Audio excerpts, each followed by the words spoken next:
Alice in Wonderland. The White Rabbit. From Alice's Adventures in Wonderland.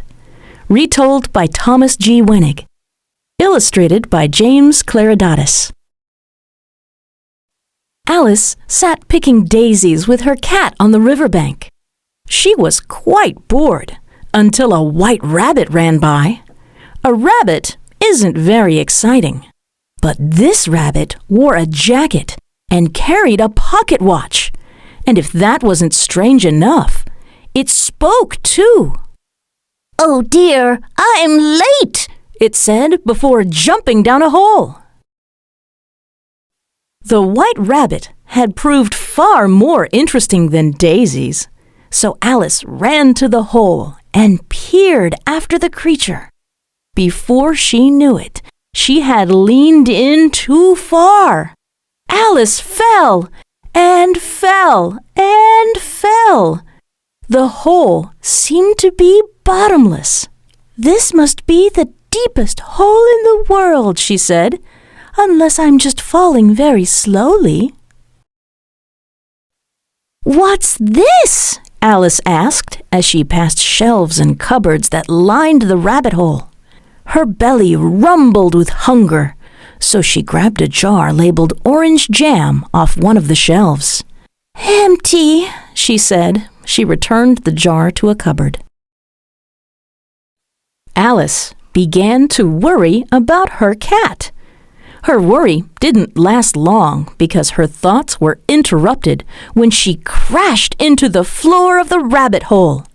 She saw the white rabbit off in the distance. "Oh, my ears and whiskers! How late it's getting!" he called as he turned a corner. The creature had disappeared into a hall full of doors. Alice tried each and every one of the doorknobs, but they were all locked. "What's that?" Alice said as she pulled aside a curtain. It concealed a very small door with an even smaller keyhole. On a table nearby sat a miniature golden key. It fit just right. Alice opened the door and peered into a beautiful garden on the other side. She wanted to explore the bright flowers and cool fountains, but the door was too small to pass through. "Whatever am I to do?" Alice asked. "I can't stay in this hall of doors forever."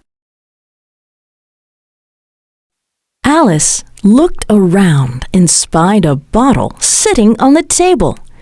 It hadn't been there before. She put down the key and took a sip from the bottle. It had a mixed flavor of cherry tart, custard, pineapple, roast turkey, toffee, and hot buttered toast. As soon as she swallowed, Alice started to shrink. "What a curious feeling!" Alice exclaimed.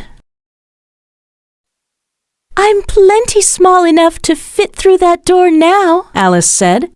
But the door had closed and locked again. She looked up through the glass of the table and saw the key staring back at her. "Now what shall I do?" Alice said, trying her best not to cry. The scent of cake wafted from under the table. It had been too small to notice before, but now Alice was so small that the cake seemed quite large. On the cake were the words, "Eat me." Alice took a big bite. As she swallowed, she grew bigger than she had ever been before. "Curiouser and curiouser," cried Alice. But now Alice was so big that even her head wouldn't fit through the door to the garden. "What bad luck I have," she said. This time, there was no convincing the tears to stay put. Drops as big as beach balls rained from her eyes. The hall began to flood with salty water. I'm going to be so late, someone said. The White Rabbit was back. He carried a pair of gloves in one paw and a fan in the other. "If you please, sir," Alice called out. The White Rabbit was so surprised by the giant Alice that he dropped the white gloves and fan. He quickly scurried away. "Wait! Your things!" Alice shouted after the White Rabbit. But it was too late. Alice cooled herself with the fan to clear her head. But just as the cake had not been an ordinary cake, and the potion not an ordinary potion, the fan was no ordinary fan. Alice began to shrink again to an even tinier size than before.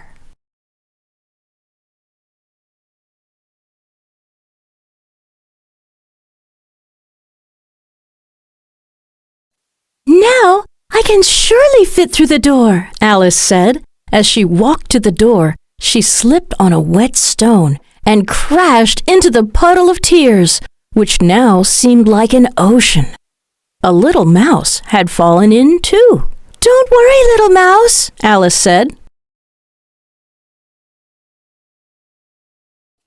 But before Alice could reach the mouse, a dozen different birds began falling into the puddle too. They all flapped and flapped to get back to the shore. Alice pulled herself out of the puddle and shivered. "I'd better get dry." "I know what will get us dry," said a dodo. "A race! It's just the thing to do." So Alice, the mouse, and the birds planned out a course around the lake and under the table. They were off and running before anyone bothered to say, "Ready, set, go!"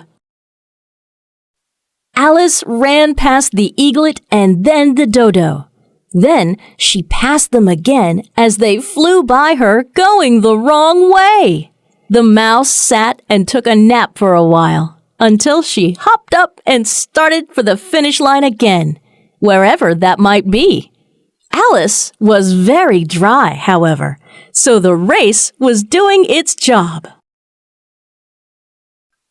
"The race is over!" the dodo called out, stopping to catch his breath.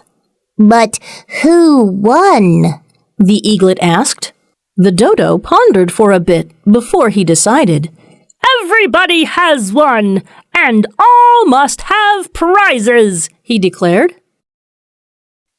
"And she will give them out, of course," said the dodo, pointing to Alice. Alice reached into her pocket in a panic and found candies that she had forgotten all about. Luckily, they were saltwater taffy, so the saltwater lake hadn't ruined them at all, but only made them saltier and tastier. Suddenly, the ground began to tremble. The birds scattered off, flying in all directions. "Come back!" Alice called. Before she could chase after them, she saw what was causing the tremors. It was not an earthquake at all. It was giant footsteps.